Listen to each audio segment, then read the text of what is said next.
Okay, friends and neighbors, DK here at Mr. V Amps. This is going to be my first, I guess, the beginning of the project, if you will, because I got stuff on order. This is a Ampeg from the 60's. It's a Jet, I believe it's a Jet. I'm sorry, it's not Jet. So yeah, it is Ampeg Jet model J-12. And the condition is outstanding. The Tolex is really good. The handle's still in good shape. I mean, it really does look great. But if you turn it on, yeah, I know. Don't just turn on a vintage amp. The customer already turned it on and told me what happens. So does that. That's enough. I've already heard enough. We already know where we're at with this. So. Oh, let's see, my phone just went off. What's the phone telling me? Ding ding. Oh, good. Number one, my order of the one thing I ordered has been received and paid for. Hooray. And then the other one is a present for one of our family members has arrived at the door, so I need to go get it so the porch pirates don't get it. That's nice. So, our owner actually already removed the screws from the back door for me. He wanted to take a look at it. He's a nice guy. We've done work for him before. And I already discussed this with him, so again, if any of you all want to grit your teeth and scream at me, you know, feel free. Okay, so inside here we've got a pair of 7591 power tubes. They tested quite strong. They seem to be an imbalance, but again, the ICO tester really sucks for balancing test. But these two both tested really strong.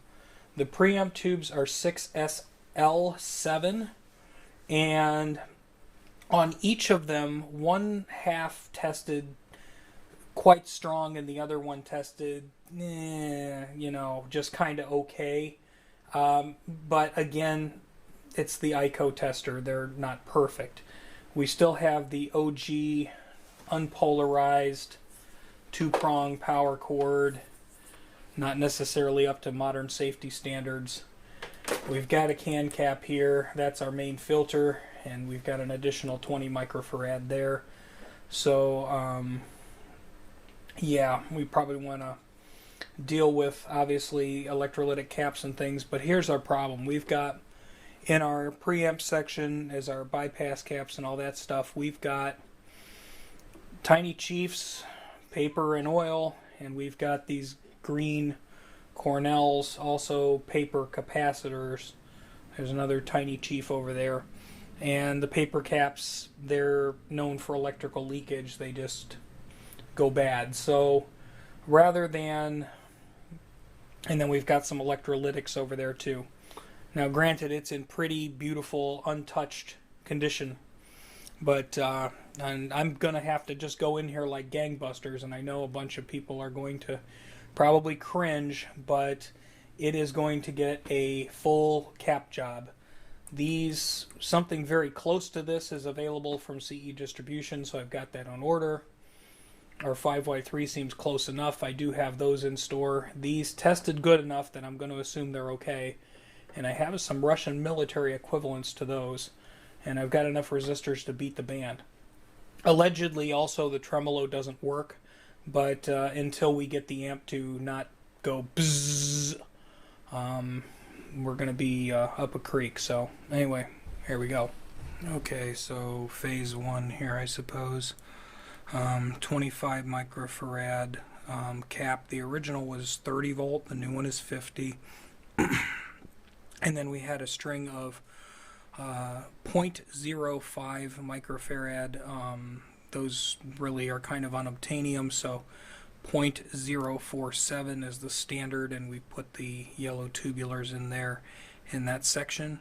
All of these resistors are okay as far as I could tell. Didn't find any bad ones. I didn't check the ones on the tubes yet, but as I was going, you know, all this stuff is glued down, so I had to pull up a glued capacitor, which perchance to be glued to the resistor. That was not fun, but anyway, we can proceed further down the line anyway.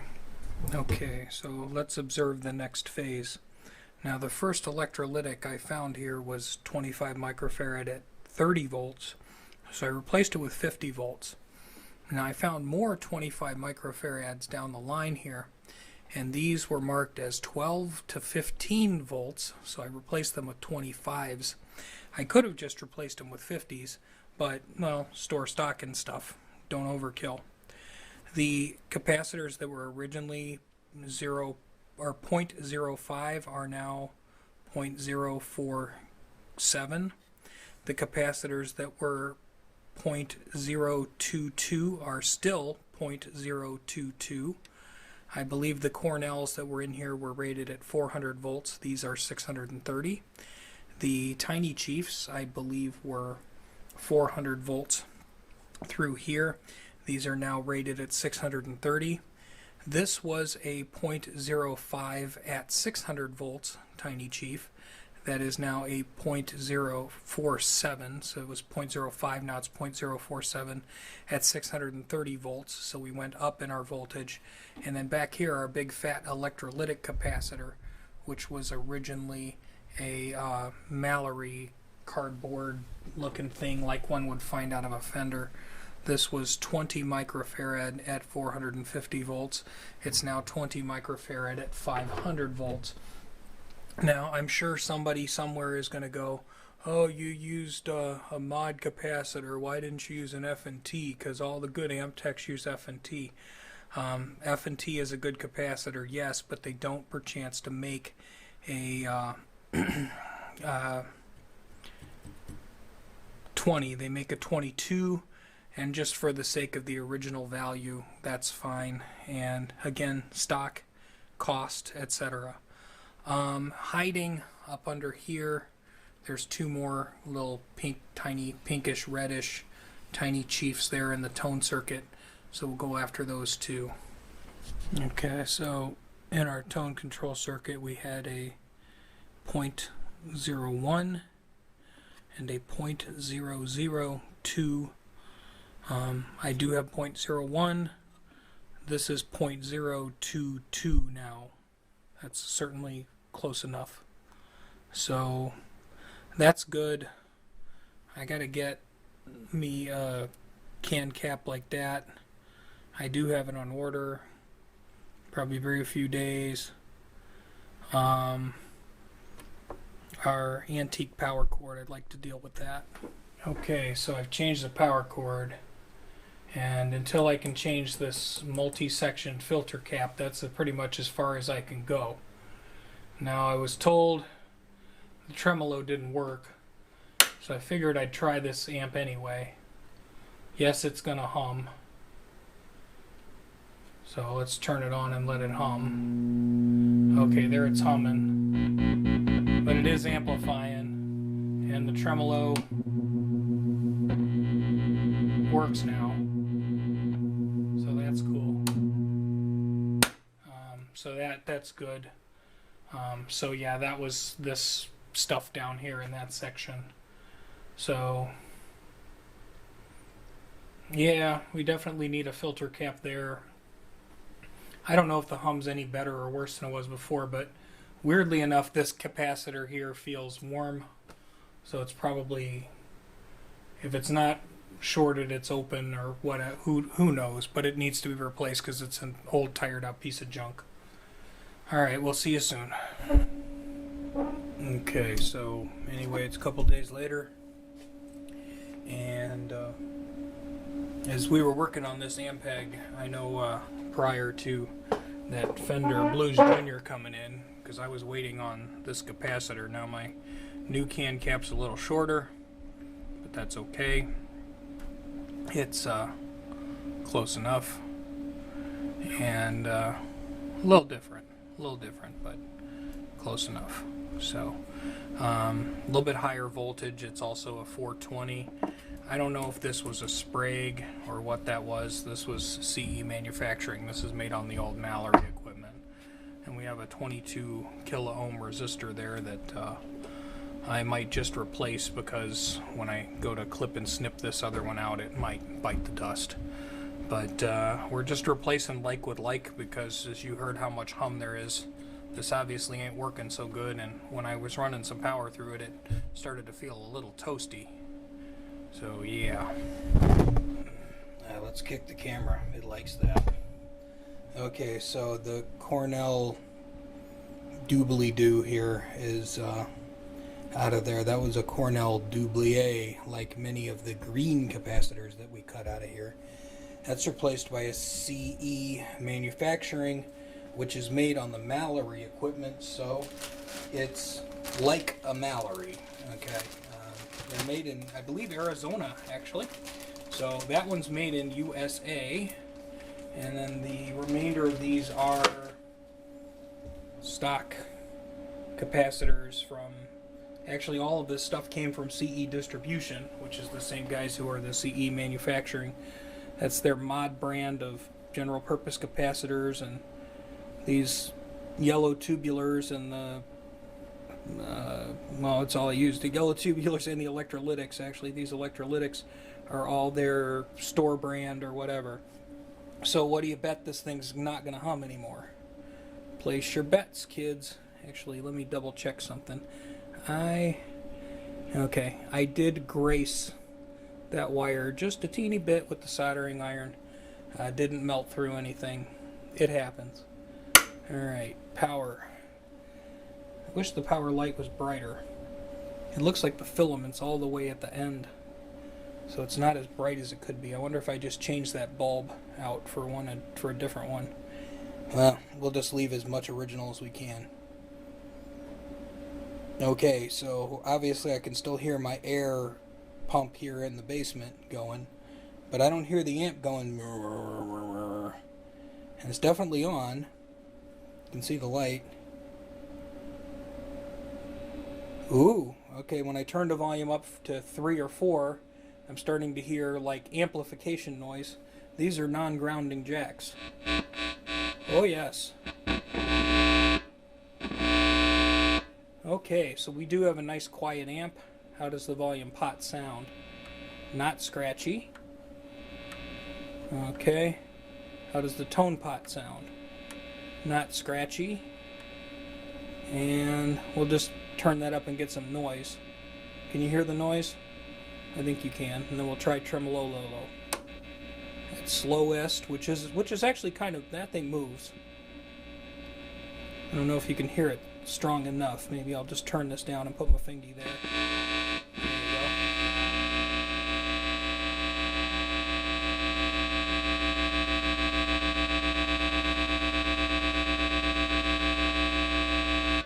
So it's fixed depth, and the tremolo is a speed adjustment. Alright, cool. So I think this is ready for a sound test. The owner did retain in his possession the screws that go on the back panel. He took the back panel off of it just to have a look and see if there was anything blazingly obvious, and he just saw a bunch of components that were, in there, and assumed it needed some amp tech love, which is good.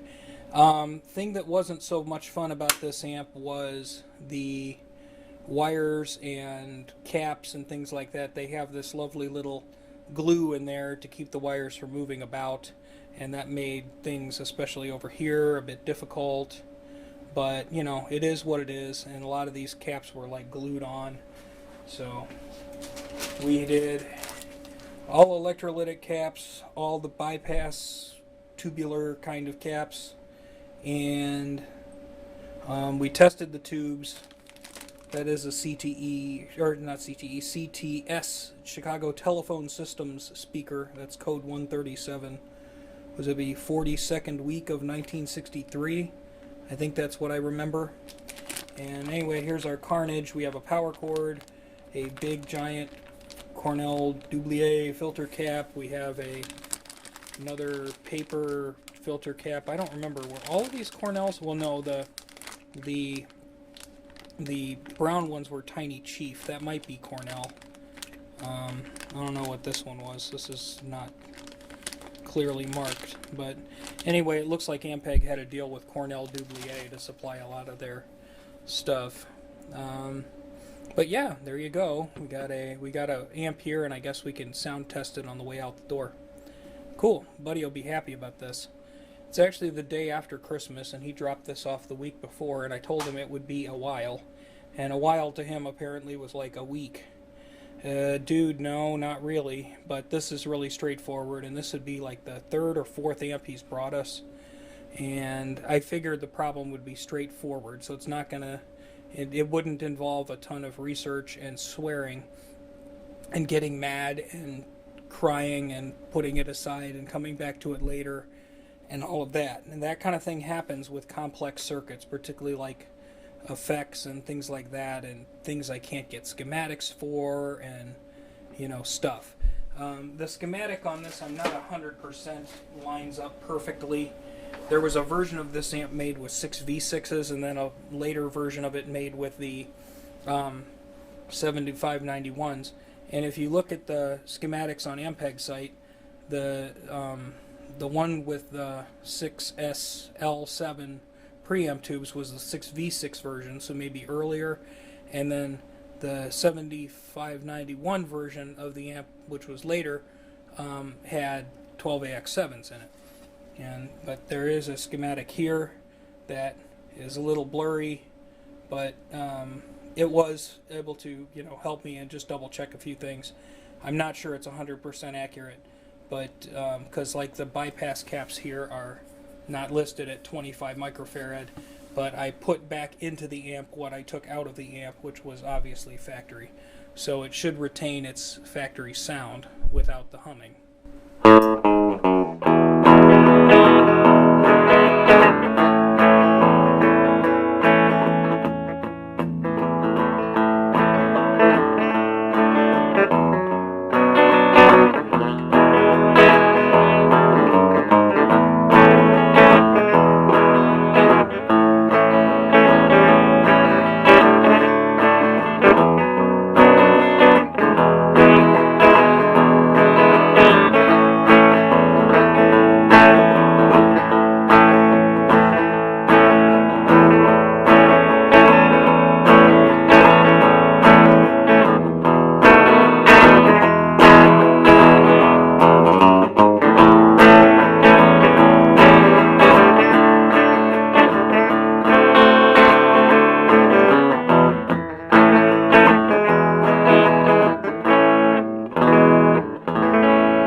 So it might have been a little too loud for the camera, but anyway, it's she be working, and that makes me happy. I like when it works. It's good news. All right. Hopefully, call Buddy, tell him his Ampeg's happy now. Peace.